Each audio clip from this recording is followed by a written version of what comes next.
Je suis un fervent partisan des téléphones offrant un rapport qualité-prix exceptionnel. La série Pixel A de Google est continuellement en lice pour les meilleurs téléphones bon marché chaque année, et le Pixel 8a ne s'écarte pas de la tendance. Oui, le design fait l'objet d'un léger lifting, mais là où le Pixel 8a m'impressionne vraiment, c'est son logiciel robuste.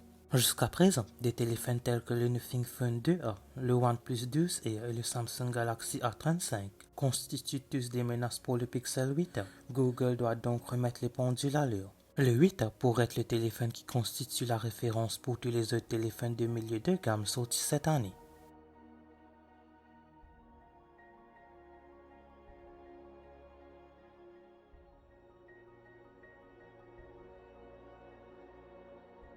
Pour un milieu de gamme, il a certainement un charme que peu de téléphones peuvent égaler.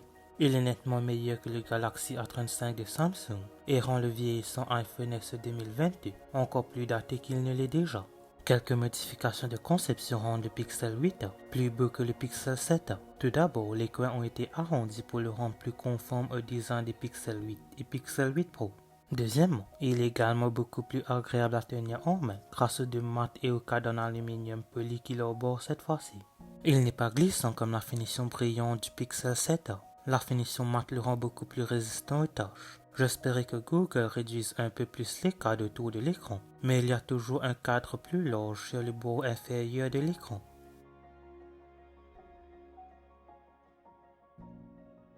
Google n'est ni le premier ni le dernier fabricant de téléphones à revendiquer une luminosité extrême avec ses écrans. Et même si certaines affirmations peuvent sembler un peu scandaleuses, je suis heureux d'annoncer que le Pixel 8a offre au moins un écran plus lumineux que le Pixel 7a.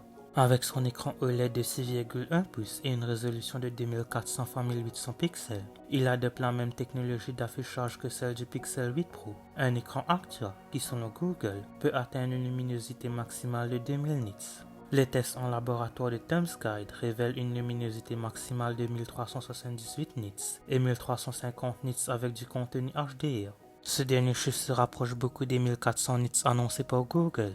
Même si la puissance maximale du Pixel 8 est encore loin de la note de 2000 nits mentionnée par Google, elle est toujours beaucoup plus lumineuse que les maigres 931 nits de luminosité du Pixel 7a.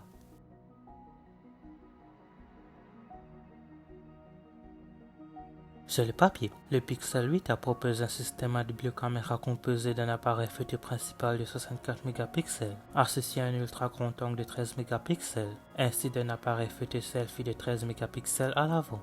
Ces caméras arrière ne sont pas différentes des précédentes, mais techniquement, la caméra avant a un champ de vision plus large de 96,5 degrés par rapport aux 95 degrés du Pixel 7a. Vient maintenant la question importante. Dans quelle mesure les performances de son appareil photo sont-elles meilleures? Laissez-moi vous dire que pour son prix, le Pixel 8 prend des photos de premier ordre. Il est bien meilleur que tout ce que j'ai testé jusqu'à présent cette année. Cependant, si vous comparez les photos de son appareil photo principal avec celles du Pixel 7, il ne semble pas y avoir d'amélioration majeure.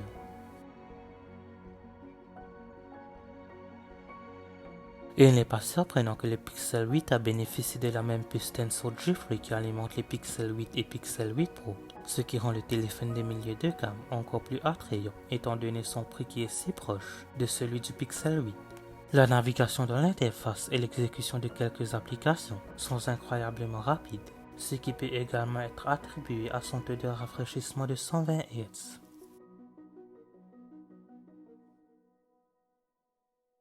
En exploitant la puce Tensor G3, le Google Pixel 8 a bénéficié d'une meilleure autonomie car il dispose également d'une batterie légèrement plus grande, de 4492 mAh. C'est une augmentation par rapport à la capacité de 4386 mAh du Pixel 7a. Il n'est donc pas surprenant qu'il bat le Pixel 7a dans le test de référence de la batterie. Le Pixel 8a atteint une autonomie de 11 heures et 21 minutes avec une charge complète, ce qui est mieux que le total de 10 heures et 5 minutes du Pixel 7a. Le Pixel 8a est encore loin d'atteindre la durée de vie prolongée de la batterie du OnePlus 12 et pour se démarquer de la conversation sur la meilleure durée de vie de la batterie du téléphone. Néanmoins, vous serez en mesure d'obtenir en toute confiance une journée complète d'utilisation normale avec une charge complète. Merci d'avoir regardé cette vidéo, n'oubliez pas de la liker et de la partager, n'hésitez pas à vous abonner. N'oubliez pas d'aller liker ma page Facebook et de me suivre sur Twitter et Instagram, les liens seront en description.